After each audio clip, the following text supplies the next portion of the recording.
सोबत सुठनि जी इख्तियार कयो।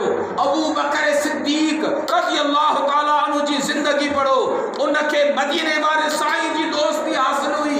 वरी अबू बकर जी सोबत में जेके आया हुज़ूर जा सहाबी जिनखे अशरे मुबशरा सॼो वेंदो आहे। अस्सलाम वालेकुम नाज़रीन, अवां ॾिसी रहिया आहियो HR JDO न्यूज़ ऐं आया वज़ीर उंडड़ ख़बर शामिल कयूं था। परवेज़ हुसैन भंड जी खानवाण में जमात अहले सुन्नत ॻोठ सावण सहतो जमात इस्लाहुल मुस्लिमीन ब्रांच खानवाण तरफ़ां माहिवार यारी शरीफ़ जो प्रोग्राम जामिया मस्जिद ॻोठ सावण सहतो में वॾे अक़ीदत ऐं एतिराम सां मल्हायो, जंहिंमें नात ख़्वाननि हमद सना चई महफ़िल में वेठल जमात खे झुमाए छॾियो। माहिवार यारी शरीफ़ में ख़ुसूसी ख़िताब अल्लाना मौलाना ग़ुलाम मुश्तबा राहू जो जन ख़िताब फरमायो ऐं हुन चयो त अल्लाह वारनि सां मोहबत करणु खपे। अल्लाह वारा हक़ीक़ी मालिक सां मिलाइनि था। सैयदना गौसे आज़म पीरा पीर दस्तगीर जे शान में ख़िताब कयो ऐं आख़िरी में मुल्क जे सलामती ऐं कश्मीरी मुस्लमान भाइरनि जे मदद लाइ दुआ पिणु घुरी वई। उन खां पोइ महफ़िल में ईंदड़ माण्हुनि खे लंगर पिणु खारायो वियो। वधीक ख़बरुनि अपडेट लाइ ॾिसंदा रहो HR JDO न्यूज़।